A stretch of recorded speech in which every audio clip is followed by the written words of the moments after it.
Hello students, bless you all.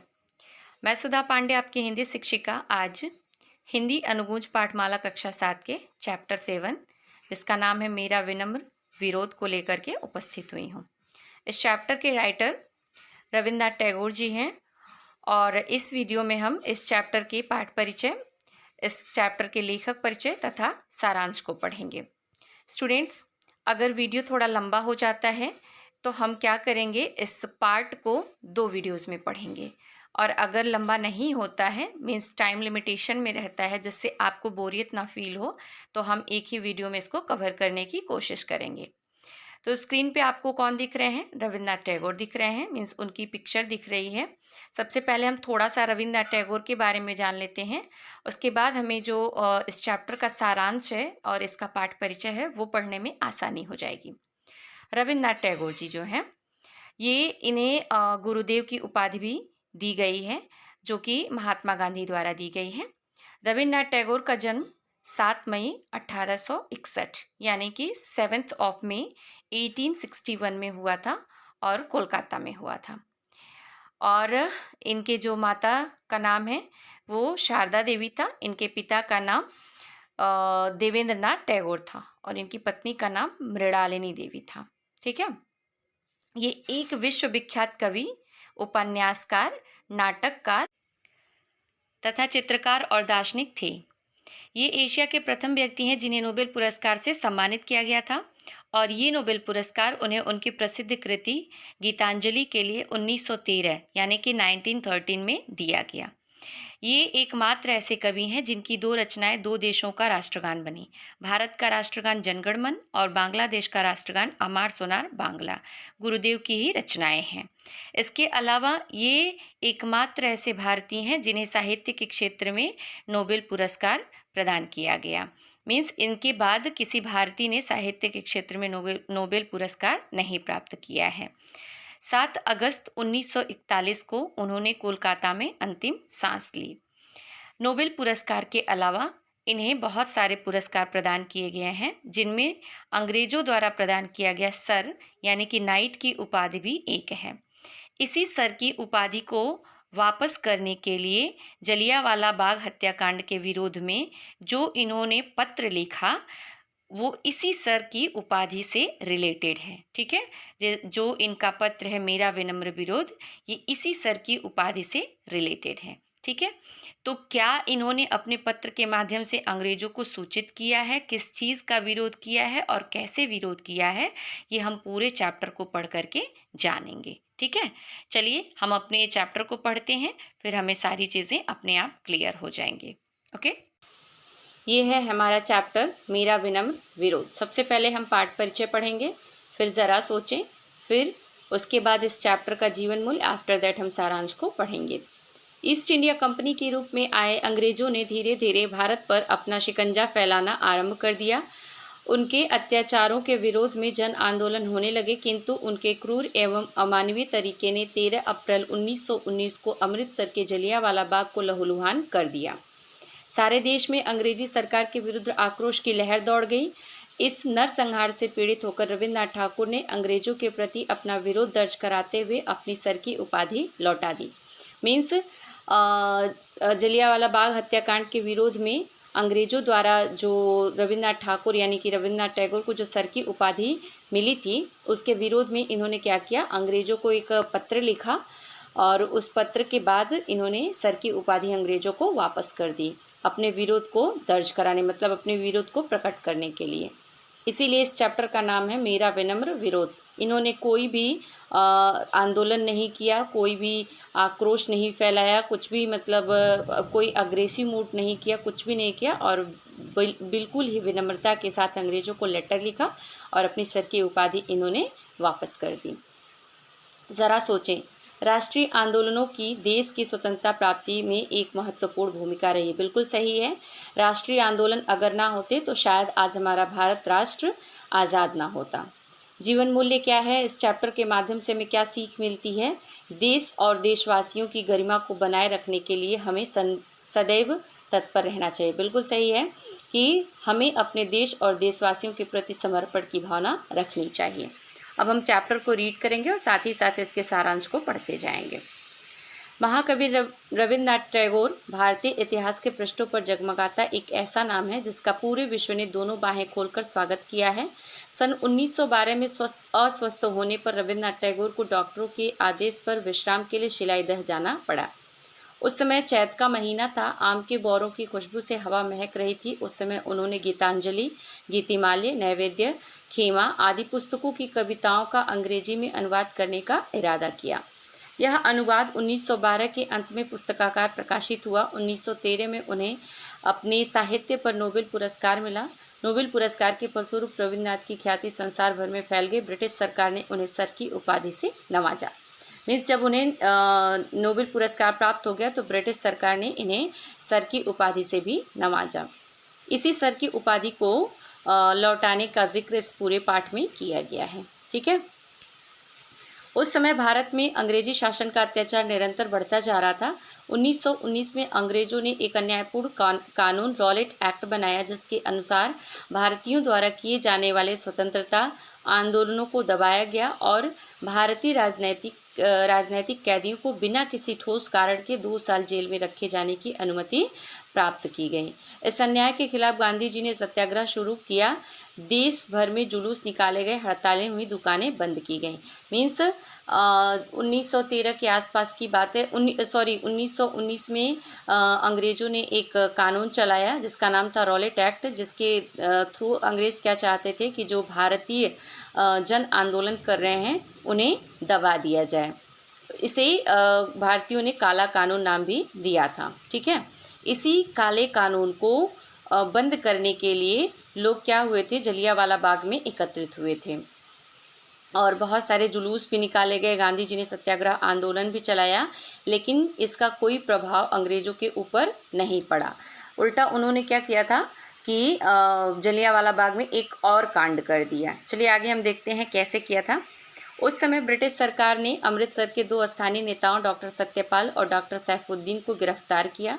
Gandhi ji को दिल्ली आने से भी रोक दिया गया। 10 अप्रैल को अमृतसर में अंग्रेजों की नीतियों का शांतिपूर्वक विरोध करने वाले समूह के साथ अंग्रेजों ने खून की होली खेली। ठीक है। मतलब अगर क्रांतिकारी भावना से करते तो अलग बात थी, लेकिन अगर शांतिपूर्ण ढंग से भी आप अंग्रेजों का विरोध करते तो भी अंग्रेजों का अत्याचार इतना बढ़ गया था कि वे आपको लहूलुहान कर देते थे। ठीक है। और तो और वो बिना किसी सबूत और बिना किसी गवाह के लोगों को पकड़ करके जेल में भी डाल देते थे और उसकी कोई सुनवाई नहीं होती थी।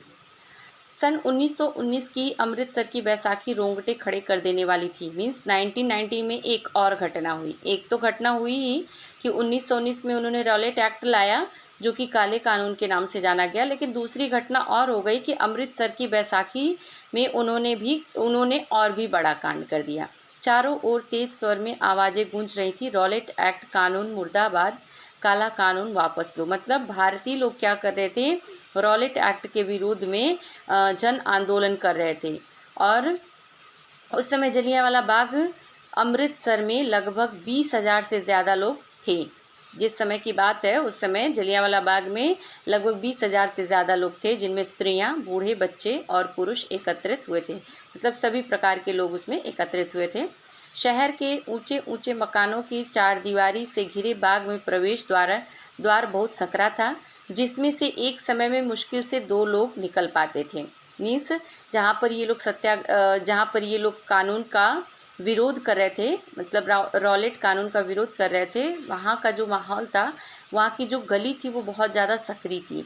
वहाँ पर एक से ज़्यादा लोग एक साथ में नहीं निकल पाते। ठीक है। उस दरवाजे को जनरल डायर के फौजी जवानों ने घेर लिया था। अब अंग्रेज़ों की चालाकी देखिए क्या किया उन्होंने कि एक ही रास्ता था और उस रास्ते को भी उन्होंने घेर लिया। उनके हाथों में बड़ी बड़ी बंदूकें थी। जनरल डायर का हुक्म जारी हुआ, फ़ौरन तितर बितर हो जाओ, मैदान खाली करो। परंतु उस बाग में से कौन कहाँ से किधर से निकल अपनी जान बचा पाता। मतलब भागने का भी रास्ता नहीं था उस बाग में। चारों ओर ऊंचे ऊंचे मकान और निकलने का सिर्फ एक ही रास्ता, और उस रास्ते पर सैकड़ों सिपाही अपनी बंदूकें ताने खड़े थे। अब सोचो, एक ही रास्ता और उस रास्ते पर भी सिपाही बंदूकें ताने खड़े हैं, तो कैसे कोई निकल पाता। लोग बेतहाशा इधर उधर भागने लगे। कुछ लोग कुएं में कूद गए। जनरल डायर से फायर फायर फायर का आदेश सुनते ही जवानों ने बंदूकों से अंधाधुंध गोलियां बरसानी शुरू कर दी।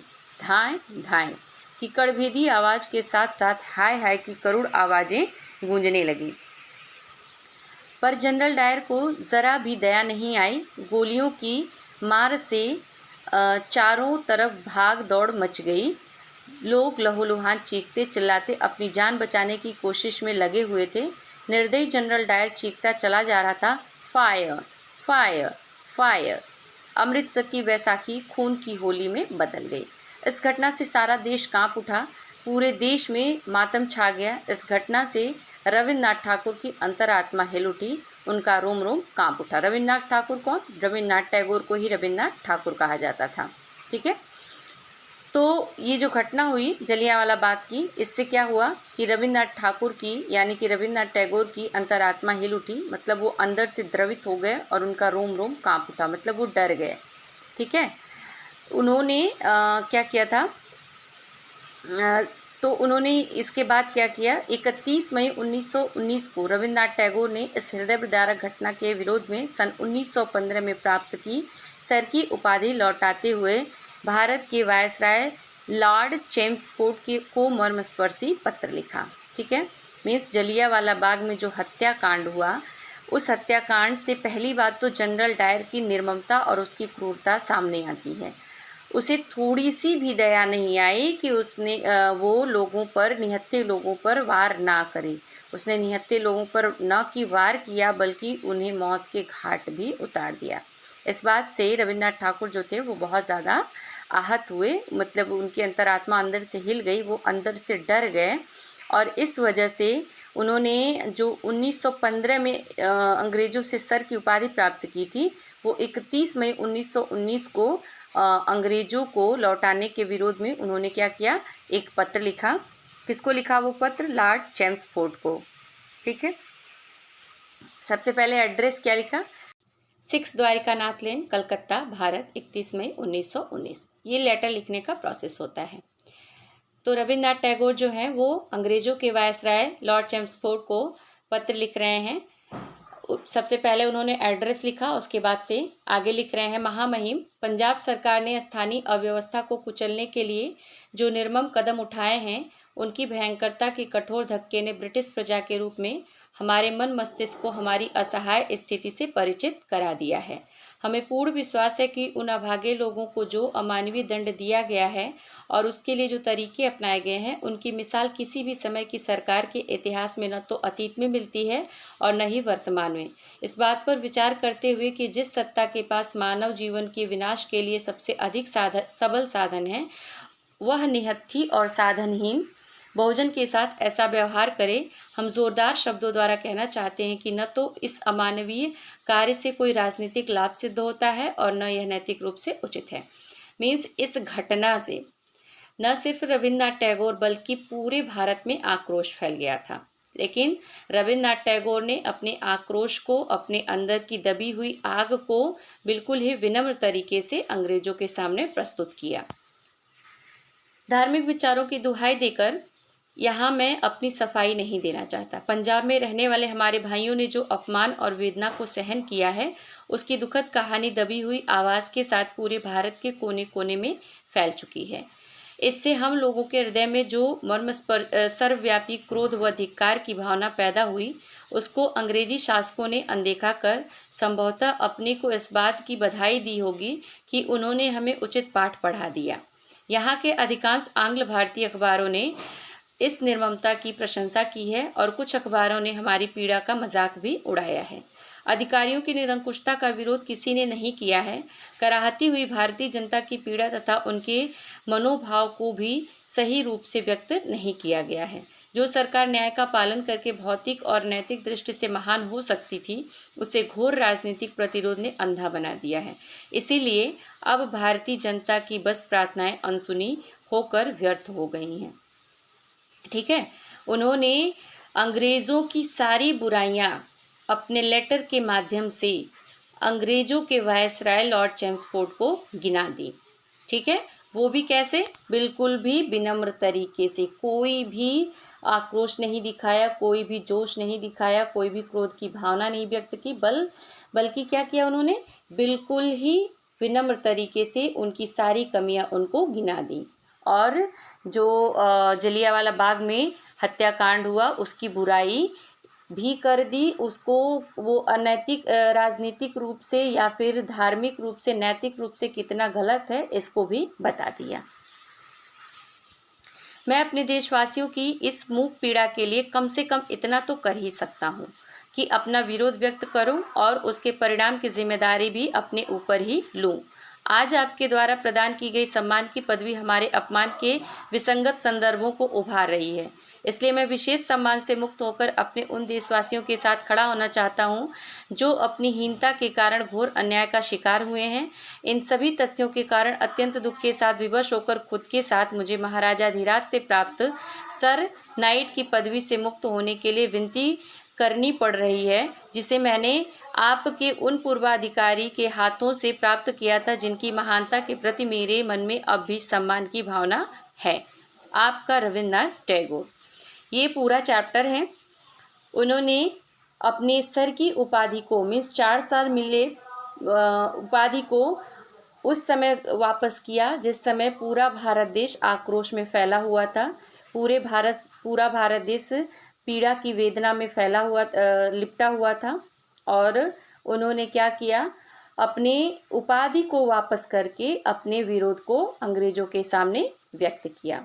स्टूडेंट्स, ये तो था हमारे चैप्टर का सारांश। आगे हम इस चैप्टर का एक्सरसाइज वर्क और इसका क्वेश्चन आंसर पढ़ेंगे। अगर आपको कुछ लगता हो कि छूट गया हो सारांश के ड्यूरिंग या इसके पहले, तो आप मुझे कमेंट करके बोल सकते हैं। ठीक है, और हाँ, अगर थोड़ी बहुत प्रॉब्लम होगी तो आप मुझे बता सकते हैं, मैं उसे दूर करने की कोशिश करूँगी। फिर भी मिलते हैं नेक्स्ट वीडियो में इसी चैप्टर के क्वेश्चन आंसर और एक्सरसाइज वर्क के साथ। तब तक के लिए बाय बाय।